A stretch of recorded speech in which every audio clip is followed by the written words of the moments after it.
Nah jadi aku doa, Tuhan aku mau 1 tahun itu minimal sekali aku jalan-jalan dong ke luar negeri, karena melihat orang-orang tuh enak gitu ya.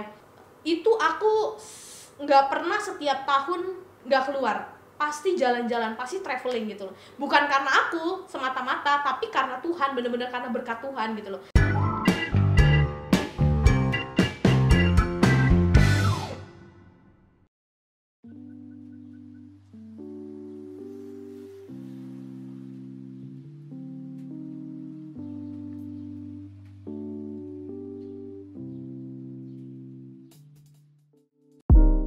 Hai guys, Gue Rata. gue Yani. Hari ini kita mau ngapain ya? Kita mau ngobrol-ngobrol receh. Mau receh-receh lah ya. Maaf kan kalau kami terlalu rame, karena memang kami memang rame gitu ya. Jadi kalau teman-teman ini ya dengerin aja lah ya, yang penting supaya kita seneng gitu.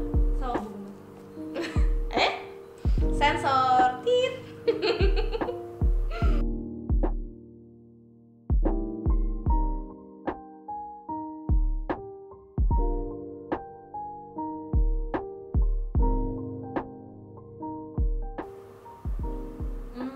Kenalnya itu udah 12 tahun yang lalu.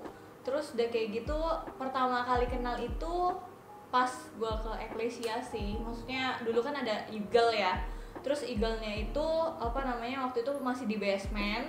Terus sama-sama kayak nggak punya teman, karena kan memang pas saat masuk itu kayak jemaat baru gitu kan, ditanyain ya. Memang gue ada teman-teman gue yang lain juga. Terus dia juga baru pas datang dan ikut CG barengan gitu. Terus ya pas di situ sih kenalnya, dan first impressionnya pendiam sih ya, kayak sombong. Masa gue begini dibilang sombong guys? Sombong terus galak gitu kayaknya. Jadi ya takut sih. Terus udah kayak gitu kan memang dia lebih tua ya, biasa di atas gua. Jadi kayaknya aduh takut lah gitu ya nunduk sama yang tua gitu. Kacau, kalau sebut tua itu kacau sebenarnya. Tapi nggak apa-apa lah, semua orang tahu lah ya. Kalau gue lebih ke waktu choir kali ya. Dulu kita pernah choir, masih mungkin generasinya sekarang udah ganti ya, udah pada hilang ya orang-orang yang dulu ya. Jadi kita pernah choir tuh di 2008, terus bareng-bareng sama banyak orang sih sebenarnya gitu, cuma karena kita sering kayak berangkat bareng gitu ya, terus pulang juga bareng. Nah dimulai dari situ, terus nongkrong, kadang habis pelayanan makan gitu ya, kayak gitu-gitu. Nah terus saling main kayak gitu. Nah deketnya mulai dari situ gitu. Jadi benar-benar kenal itu di choir gitu, waktu pas choir di umum waktu itu. Terus first impressionnya waktu gua kenal dia itu diem, memang diem juga dia sih gitu. Tapi diemnya ya memang bener-bener diem gitu. Tapi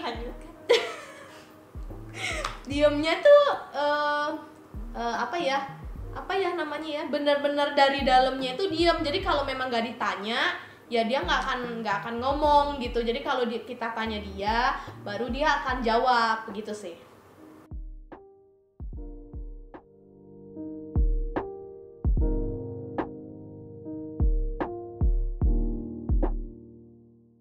Ya dulu waktu itu kan sempat menghilang, terutama gue sih gitu, karena kan dulu kan pelayanan bareng ya di Eagle gitu. Nah terus udah kayak gitu entah gimana, jadi kayak cuman sebenarnya pelayanan juga mau enggak gitu kan, karena masih labil juga pas saat itu.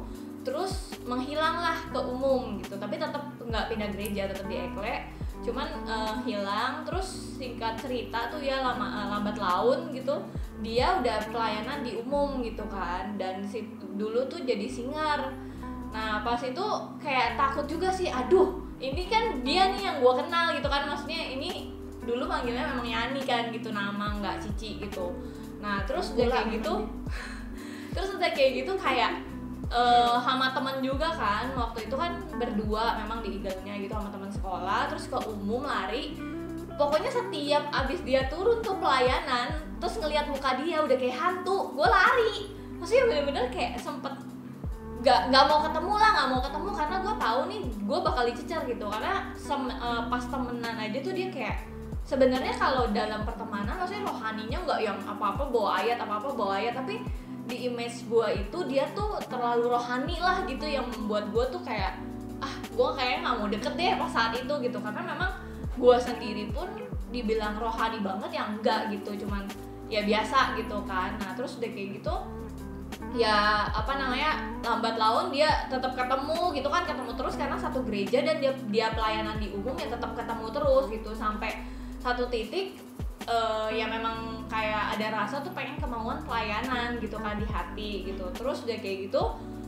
sempet doa juga pengen bertumbuh juga dalam rohani. Terus udah kayak gitu pengen cari mentor gitu yang terbaik tuh siapa gitu. Memang sikonya itu adalah teman-teman gue itu memang apa ya, banyak temen cuman nggak ada yang arahnya itu ke Tuhan gitu. Rata-rata kayak ya udah lu bisa berbuat baik, lu ya udah intinya kayak gitu. Cuman yang gue mau itu sebenarnya lebih ke arah rohani sih gitu, sampai pengen pelayanan lagi tapi bingung kan mau gimana nih gitu.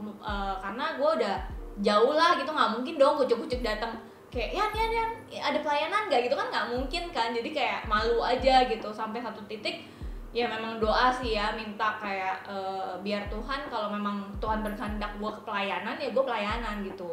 Dan besokannya itu kan ibadah kan, terus tiba-tiba entah gimana ceritanya gue tuh udah kayak ngumpet sebenarnya, dipanggil lah sama dia gitu. Terus udah dipanggil sama si Cian, akhirnya udah ngobrol segala macem. Ya udah tuh gue nyapa lah tetep kan, ngobrol. Nah terus pas saat itu seminggu setelah itu kalau nggak salah deh, gue putus sama cowok gue. Akhirnya satu ada yang bisa tebak cowoknya siapa guys? Satu pemikiran di otak gue tuh ya gue nyari dia gitu, karena pas saat itu memang dia pas lagi nanya kabar. Terus gue berpikir kayak wah ini kesempatan gue nih gitu, gue curhat sama dia karena memang kan cuma curhat sama teman gue doang, dan gue merasa kayak ya udah coba gue cerita sama dia gitu. Akhirnya singkat cerita ke apa namanya kontak ketemu tuh di KFC malam-malam, gue inget banget gitu kan. Terus ngobrol tentang kenapa bisa putus, terus kayak dia aja kaget gitu, tiba-tiba gue udah punya pacar and then nggak tahu gimana jalannya tiba-tiba putus gitu kan. Jadi kayak bingung juga, sempet kaget juga. Terus kayak sempat ngomong, lu kalau udah punya pacar ya hilang gitu, pas nggak ada pacar baru nemuin gua gitu kan. Jadi kayak udah manis apa dibuang sih seperti kayak gitu. Cuma ya dari situ kayak belajar aja sih, maksudnya apa ya, jangan nyari dia saat butuh doang gitu. Maksudnya suka duka tetap bareng gitu, intinya sih kayak gitu. Dan pas saat itu memang bermula dari situ gue deket sampai sekarang sih gitu. Cuman up and down pasti ada, cuman intinya bertemunya pas di situ gitu. Ya udah, dia udah ceritain semua ya, panjang kali lebar kali tinggi sampai gimana dia balik lagi gitu. Cuma satu cerita yang paling berkesan itu sih, maksudnya apa ya, gue jadi ingat cerita tentang anaknya hilang gitu loh. Maksudnya itu sebenarnya tanpa waktunya itu nggak direncanain, nggak yuk kita ketemu di KFC besok malam jam sekian ya gitu. Padahal dia lagi ngantri, gue juga lagi ngantri, tapi di kasir yang sebelah gitu, beda banget. Terus tiba-tiba gitu, terus ketemu kan, Tata apa kabar, gini-gini. Terus ternyata singkat cerita dia baru putus memang saat itu gitu. Nah biasa orang gitu kan guys, kalau lagi ada masalah tuh masuknya gampang gitu. Jadi gue tanya lah gimana kabarnya gitu-gitu ya. Terus dia akhirnya kita ngobrol, oh iya udah lama ya ini. Nah gue juga agak sungkan karena kan maksudnya udah pernah deket, terus jauh, terus deket lagi kan pasti ada rasa yang nggak enak gitu lah ya. Terus maksudnya nggak secair dulu gitu waktu pertama kali deket gitu. Terus singkat cerita ngobrol, kita kontak lagi, WA lagi kayak gitu. Akhirnya dia cerita lah kenapa putus bla bla bla bla bla bla. Akhirnya panjang kali lebar kali tinggi tuh. Akhirnya mulai dari situ gue mulai ajak dia lagi tuh buat kayak nggak langsung pelayanan, cuma temenin gue yuk gitu ya waktu awal-awal ya kita ya. Waktu masih di NB kalau nggak salah, Eagle-nya masih di NB. Terus dia gue kontak dia, yuk temenin gue di hari Minggu. Dia duduk doang di belakang gitu, terus belum pelayanan, nggak mungkin kan baru masuk terus tiba-tiba Nita, gue kenalin gitu ya, nih Tata mau pelayanan kan nggak mungkin banget. Jadi itu ada progres waktu lah gitu. Jadi dia cuma duduk nemenin gue dengan setia gitu. Terus setiap kali pelayanan dia temenin gue kayak gitu di belakang duduk, cuma gitu doang gitu. Padahal ya lewat dia setianya itu gue bisa nilai gitu, oh memang ini anak mau balik lagi nih buat pelayanan. Akhirnya dulu dimulai dari karena gue pegang IF di Eagle gitu ya, IF Gojek itu bermula sebenarnya dari IF-nya gue. Terus pas gue udah punya anak-anak, akhirnya gue tahu nih kayaknya dia kan selalu ngintil sama gue, jadi gue tahu nih gue punya potensi buat gue build leader yang baru gitu loh. Akhirnya gue bilang sama dia, tak mau nggak pegang IF gitu, pegang anak-anak, karena dia tahu kan, gue tahu dia tuh murah hati, terus gue tahu dia punya tangan yang lebar buat rangkul siapa aja gitu. Jadi gue pikir kayaknya pelayanan ini tepat buat dia gitu. Akhirnya saat itu gue bilang sama dia mau nggak gitu. Nah dia bilang oke, tapi jangan langsung lepas ya, bimbing gue gitu-gitu. Gue bilang oke. Nah akhirnya makanya IF Gojek itu sekarang jadi IF-nya Tata, karena gue alihin, karena gue buka IF baru lagi gitu. Jadi IF yang Gojek itu gue oper ke Tata gitu. Nah itu sebenarnya ceritanya bermula dari situ sih, sampai dia akhirnya progres demi progres dan akhirnya ngikut sampai hari ini ada di Eko.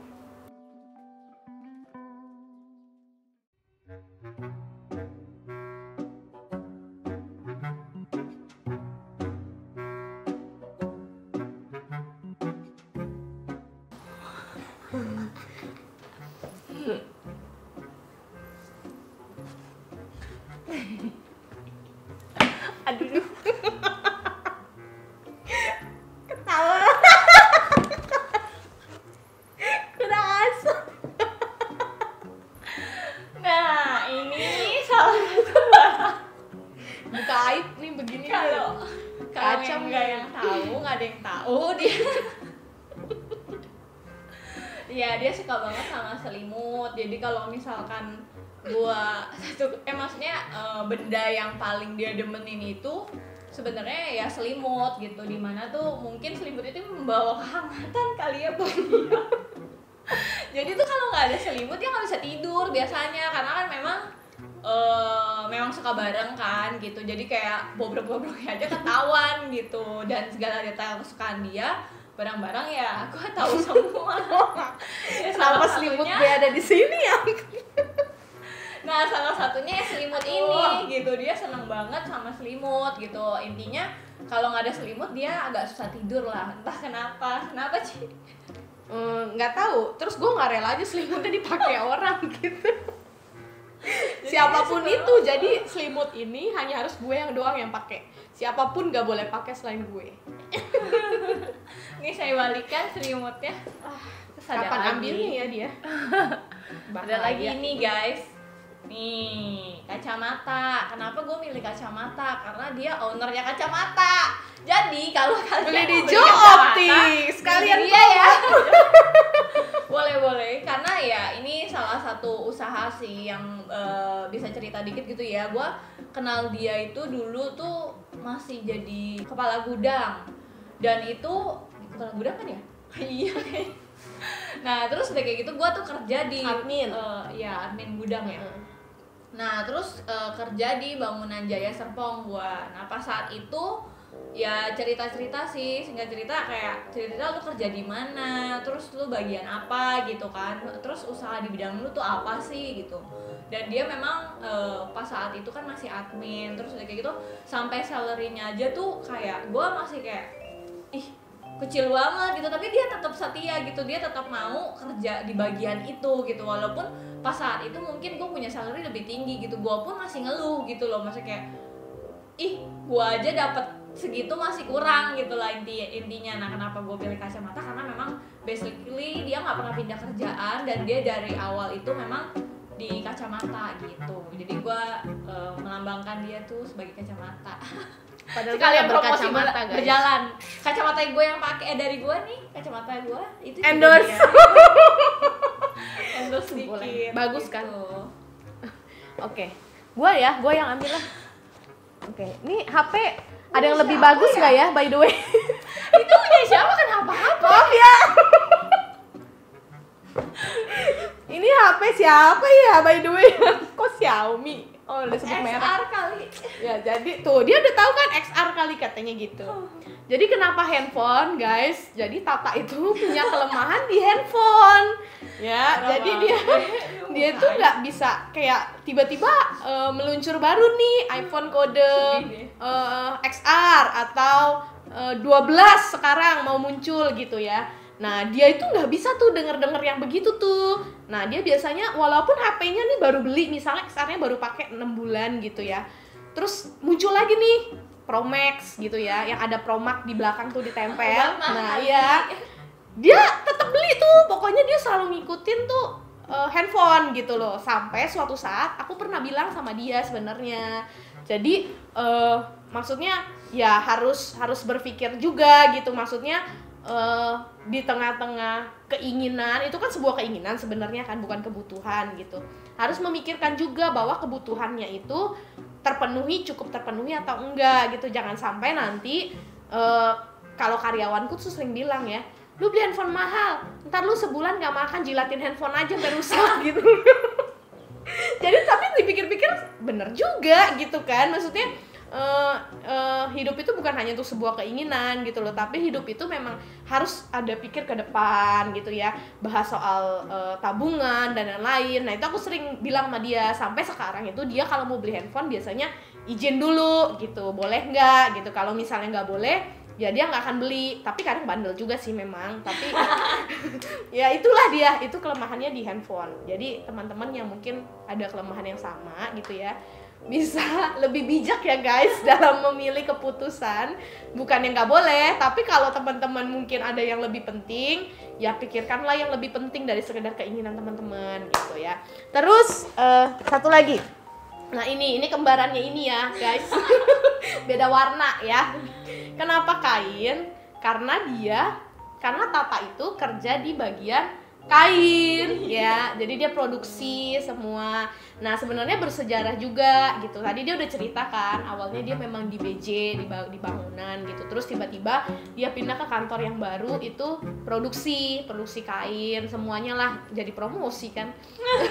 Jadi tapi Tuhan bawa dia tuh progres demi progres, level demi level tuh semakin naik gitu. Nah dia sempat tanya juga kayak ini kan sebenarnya gini, aku kan megang usaha gitu ya, maksudnya itu tuh bukan hal yang apa ya, yang gampang, yang enak. Kalau orang denger tuh kayak cuma enak ya Ciani sekarang udah enak, ini waktunya fleksibel, ini semua pada lihat sekarangnya gitu kan. Tapi kan sebelumnya itu sebenarnya berat untuk mengambil keputusan ini gitu. Nah Tata juga begitu gitu. Jadi waktu awal-awal dia mau pindah ke sini, ke kain ini guys, jadi itu keputusan yang berat sebenarnya gitu loh. Sampai dia doa, sampai dia tanya gimana ya, terus aku bilang maju aja gitu loh, nanti apapun yang terjadi urusan belakang gitu.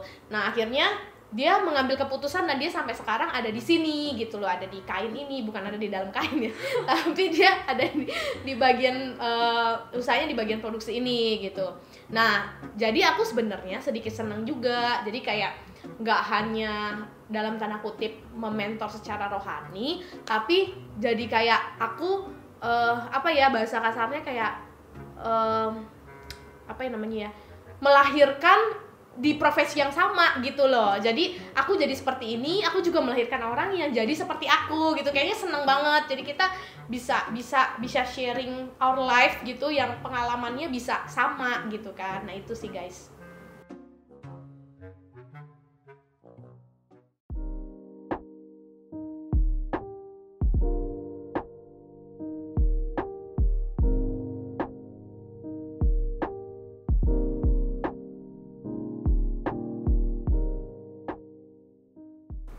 Kalau menurut aku mimpi itu kayak cita-cita sih, maksudnya sesuatu yang pengen aku capai gitu ya. Nah terus udah kayak gitu, kalau sebenarnya dulu tuh punya mimpi sebenarnya jadi pramugari. Mungkin Cian juga tahu gitu, pengen pramugari, terus pengen artis gitu ya. Cuman apa boleh dikata, ini udah jadi artis kok, udah di syuting. Cuman apa boleh dikata ya, nggak kesampaian gitu. Terus kayak apa ya, nggak pas dibawa dalam doa juga. Sebenarnya tuh kalau mau jadi pramugari pun bisa gitu, karena memang punya keluarga yang profesinya pramugari gitu, akan lebih gampang lah ya masuk dalam pramugari itu. Cuman memang kan dalam cita-cita kan harus melibatkan Tuhan juga ya. Jadi memang aku doa juga kalau memang Tuhan berkenan aku jadi pramugari, ya pramugari gitu. Tapi ternyata memang meleset jauh gitu dari apa yang aku harapin gitu. Sempat kecewa sih, kayak aduh, gua cita-cita gua kayaknya jadi pramugari gitu, terus jadi artis gitu, tapi semuanya nggak ada yang gue dapat gitu. Kayak ini mah gede jadi apaan gitu kan jadinya. Terus tapi terus usaha sih, tetap kayak ya udah ikutin alurnya Tuhan aja kemana gitu, pasti Tuhan punya maksud. Dan pas saat lulus SMA gitu kan juga sempat nakal juga kan, kayak kuliah juga mau enggak gitu, sampai akhirnya memang aku juga pernah cerita juga sama Ciani gitu, sampai keluarga susah-susah biayain kuliah aku gitu ya. Terus aku tiba-tiba kayak ya udah semester 3 udah hilang gitu, sampai akhirnya aku nggak sarjana gitu kan. Mungkin itu penyesalan banget sih buat aku gitu waktu itu gitu. Cuman saat itu ya memang Ciani ngajarin gitu bahwa ya lu harus lihat ke depannya gitu, jangan flashback ke belakang. Apa yang lu kerjain sekarang ya udah ikutin aja jalurnya Tuhan gitu. Jadi sampai pada akhirnya itu ya kan emang gue kan kerjanya di BJ itu jadi accounting gitu ya. Nah itu kan jauh banget dari pramugari sampai accounting gitu, kayak maksudnya emang nggak ke arah gitu. Yang satu emang nggak ada hitung-hitungan gitu, sedangkan accounting tuh hitung-hitungan. Sedangkan pas SMA aja matematika gue jeblok banget gitu. Maksudnya memang kalau dia sih IPA, kalau gue kan IPS gitu. Jadi kayak nggak make sense gitu kalau dinilai sebenarnya. Cuman karena emang udah terjun ke situ dan memang jalannya Tuhan di situ, sampai pada akhirnya gue ganti kerjaan gitu ya, seperti yang tadi Ciani bilang, gue kerja di kain. Dan itu juga bener-bener apa ya, membingungkan gitu ya buat gue, sampai dipercayakan satu usaha gitu. Dan apalagi nggak pernah tuh terlintas di pikiran tuh untuk kayak jadi pengusaha sebenarnya, tapi lebih kepada kayak gue kerjain apa bagian gue gitu kan. Memang ditanamin juga ya, Ciani selalu bilang gitu, setia dalam perkara kecil ya nanti Tuhan bakal kasih perkara besar gitu. Tapi ya pas saat itu ya coba setia doang gitu kan, tapi tetap bingung gitu loh gimana gue menjalani, padahal gue nggak ada sama sekali tuh, gue nggak ada basic jadi entrepreneur gitu loh. Cuman pengennya tuh ya ngelit aja nggak bisa gitu, cuman namanya back office gitu kan, gimana mau ngelit orang gitu. Tapi ya Tuhan ajarin sih, maksudnya bener-bener Tuhan tolong kalau emang jalan kita udah di situ ya dimudahkan gitu sih. Nah terus dari situ ya memang pas saat punya mimpi itu kan, kenapa gue mau punya mimpi jadi pramugari sama artis, karena gue pikir itu duitnya banyak. Jadi tuh pengennya memang impiannya ke sana gitu. Dan tapi Tuhan genapi itu dalam hidup gue, karena sebenarnya sama-sama, maksudnya sama-sama menghasilkan yang banyak, cuman beda ininya, profesinya doang gitu. Sekarang usaha kain, dulu tuh gue pengennya pramugari gitu kan. Tapi kalau dalam lingkupnya Tuhan sebenarnya sama-sama gitu, menghasilkan sesuatu yang banyak, dan Tuhan kasih itu yang terbaik gitu. Makanya ya apa ya, pesan aku sih ke teman-teman ya, biar apapun cita-cita kalian, mungkin melenceng, mungkin nggak enak gitu ya di kehidupan kalian. Kayak gue contoh mau jadi dokter, terus gue nggak akan sampai jadi dokter, terus jadinya kayak jurnalistik doang gitu. Tapi percayalah gitu, dimanapun kalian ditempatkan pasti Tuhan taruh kalian itu di jalan itu, dan ya Tuhan bantu kalian gitu, bisa sampai sukses. Dan apa yang kalian cita-citakan ya nggak apa-apa, terus kalian cita-citakan dan kalian doakan sih. Jadi antara cita-cita, apa yang kalian impikan, kalian juga harus doain itu biar seturut kehendaknya Tuhan gitu. Jadi tetap bermimpi dan bercita-cita dan lakuin bagian kalian sih, selebihnya biar Tuhan yang lakuin gitu. Kalau aku sama sih. Jadi kalau aku boleh cerita tuh, kalau impian itu apa yang mau teman-teman capai itu namanya impian, itu namanya mimpi gitu ya. Jadi dulu waktu masih kecil kan sering ditanyakan kalau di rumah sama saudara atau sama mama papa gitu, kayak kamu punya cita-cita tuh apa gitu ya. Nah dulu aku inget banget waktu SMP itu pernah ditanya gitu loh, kamu punya cita-cita itu apa? Nah aku tuh jawabnya tuh cuma satu, aku punya cita-cita tuh hamba Tuhan gitu ya. Karena aku belum ngerti tuh definisi hamba Tuhan itu apa. Jadi yang aku maksud itu hamba Tuhan itu adalah pendeta gitu ya. Hamba Tuhan itu yang khotbah di depan. Nah itu aku taunya tuh hamba Tuhan, padahal kan semua orang itu adalah hamba Tuhan gitu kan, semua yang mulai itu hamba Tuhan. Tapi aku belum ngerti definisi sebegitu dalam tentang hamba Tuhan gitu. Nah aku masih inget banget pembina aku tuh ngomong kalau mau jadi hamba Tuhan itu bukan cita-cita tapi itu kerinduan gitu. Nah akhirnya setelah lulus SMA, aku doa tuh sama Tuhan mau bawa aku itu kemana gitu ya. Nah singkat cerita, Tuhan gak izinin aku untuk aku masuk ke teologi gitu ya. Ini aku sharing aja gitu ya. Nah aku sempat mengalami di satu titik yang down banget ya. Aku waktu itu inget banget, aku dikuatkan banget sama istrinya Kak Christopher Tapiheru tuh, karena kita ketemu di Puri waktu itu. Dia tuh bilang satu nasihat tuh begini, kayak coba kamu lihat deh semua murid-muridnya Tuhan Yesus di Alkitab gitu. Nah murid-murid Tuhan Yesus itu bisa jadi murid Yesus itu tuh dari semua latar belakang, yang ada yang nelayan, ada yang tiba-tiba harus tinggalin ayah dan ibunya, harus ikut Yesus kayak gitu. Maksudnya dari latar belakang tuh bukan yang kayak oh kalau mau jadi hamba Tuhan itu harus teologi gitu. Jadi kamu itu bisa jadi berkat di mana aja. Nah mulai dari situ aku bangkit, langsung aku bilang, Tuhan aku mau serahin hidup aku sama Tuhan. Maksudnya apapun yang Tuhan kasih sama aku melakukan dengan baik gitu. Nah akhirnya Tuhan utuslah aku sampai yang aku bekerja di sini gitu ya. Tadi Tata udah cerita dari cuma admin gitu ya, dari ya buka-buka faktur gitu ya, dari kecil banget lah gitu loh menurut orang, tapi aku tetap setia. Itu juga sampai sekarang, dengan posisi sekarang pun nggak langsung dari admin tiba-tiba naik gitu, nggak teman-teman. Jadi terus abis dari admin itu naik jadi asisten sekretaris gitu ya.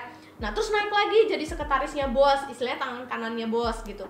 Tangan kanannya bos akhirnya Tuhan percayakan ini untuk aku pegang optik ini gitu. Nah itu progres yang aku aja waktu ambil keputusan itu sebenarnya puasa dulu gitu loh. Maksudnya tanya Tuhan dulu, Tuhan kalau memang ada damai sejahtera, Tuhan izinkan aku untuk ambil, aku kan ambil. Tapi kalau memang enggak ya aku percaya ya semua karena memang Tuhan gitu. Terus aku inget banget, aku waktu pas masih AOG gitu ya, masih SMA berarti tuh, aku tuh punya mimpi satu. Aku bilang, aku doa ya, mimpi aku tuh aku bawa doa sama Tuhan. Tuhan, aku bilang gini, Tuhan aku mau 1 tahun, aku pengen sekali aja pergi ke luar negeri. 1 tahun ya. Jadi 1 tahun itu minimal 1 kali pergi ke luar negeri. Aku punya mimpi tuh, aku inget banget gitu. Terus aku doa terus, karena kan dulu kalau belum kerja kan maksudnya ya beda lah ya. Maksudnya ngandelin penghasilan orang tua sama ngandelin penghasilan sendiri itu kan beda banget gitu kan. Nah jadi aku doa, Tuhan aku mau 1 tahun itu minimal sekali aku jalan-jalan dong ke luar negeri, karena melihat orang-orang tuh enak gitu ya. Nah dari semenjak Tuhan percayakan itu dari 2000 berapa belas ya kalau nggak salah, itu aku nggak pernah setiap tahun nggak keluar, pasti jalan-jalan, pasti traveling gitu loh. Bukan karena aku semata-mata, tapi karena Tuhan, bener-bener karena berkat Tuhan gitu loh. Tapi aku maksudnya bisa melihat negara lain gitu loh, bisa ke China, bisa tiba-tiba diajak ke China, bisa ke Hong Kong, bisa mana. Itu bukan karena kekuatan aku, sungguh bukan karena kekuatan aku, bukan karena kehebatan aku, tapi semuanya berkat Tuhan gitu. Kenapa aku cerita ini bukan buat sombong teman-teman, tapi supaya teman-teman apapun mimpi teman-teman nih hari-hari ini gitu ya, oh aku tuh mau kesini gitu loh, aku tuh mau kesini. Aku aja sebenarnya sekarang punya mimpi tuh sebenarnya, Tuhan aku mau ke Israel gitu loh, mau ziarah ke Israel sekali aja minimal. Tapi kalau Tuhan izinkan berkali-kali ya nggak apa-apa gitu. Tapi ini masih mimpi yang sekarang nih ya. Jadi teman-teman punya mimpi sekecil apapun, coba doakan aja walaupun sepele menurut teman-teman.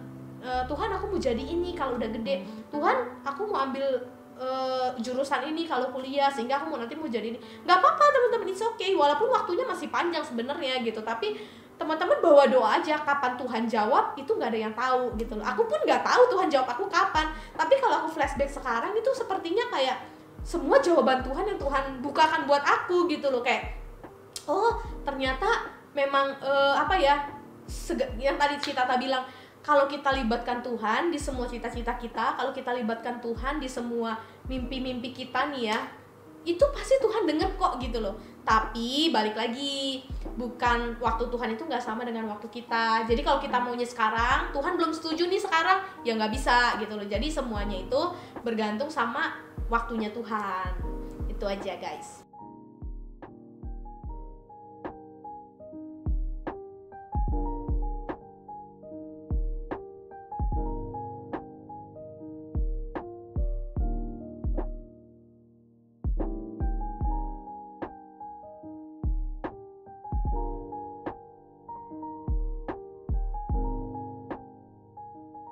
Kalau gue sih pengen mundur ke waktu yang dimana gue pas kan abis CG ya waktu itu ya, terus kayak punya kasih mula-mula gitu, dimana yang pengen melayani Tuhan gitu lebih lagi, karena kan jujur sekarang kan memang pengen banget gitu pelayanan, tapi waktunya sih kayak karena kan sibuk di kerjaan gitu ya, jadi kayak udah nggak all out lah, beda sama kayak dulu anak muda kan cuman kayak belajar juga mau enggak gitu, jadi pengen mundur ke timing yang pas saat itu sih, jadi gue kayak nggak harus cerita anak yang terhilang itu gitu sih. Kalau dikasih 1 tiket, gue mau maju. Kenapa? Sebenarnya harapannya banyak sih, kayak gue mau maju sampai kayak melihat Indonesia pulih dari pandemi gitu ya tentunya. Jadi kayak bisa ketemu nih semua teman-teman semua, terus kita bisa rangkulan lagi, terus bisa rasanya kangen banget sih ya nggak sih guys. Jadi kayak bisa saling doa gitu, bisa saling rangkul, bisa nangis-nangisan lagi gitu, kayak momen-momen yang memang kita kangenin untuk saat ini gitu. Terus bisa majunya tuh bisa melihat Tuhan akan bukakan pintu-pintu apa lagi buat gue khususnya gitu ya, mungkin dalam hal kerjaan gitu ya, ada pemulihan lagi gitu, mungkin dalam hal ya pasangan hidup mungkin gitu ya, nggak boleh netizen nggak boleh komen. Jadi itu kayak pengen tahu gitu loh, berapa tahun ke depan itu Tuhan akan bukakan apa buat gue gitu. Nah kalau gue dikasih 1 tiket sih, gue mau terbang maju. Thank you guys sudah dengerin cerita kita. Semoga memberkati. Bye bye, sampai ketemu. God bless.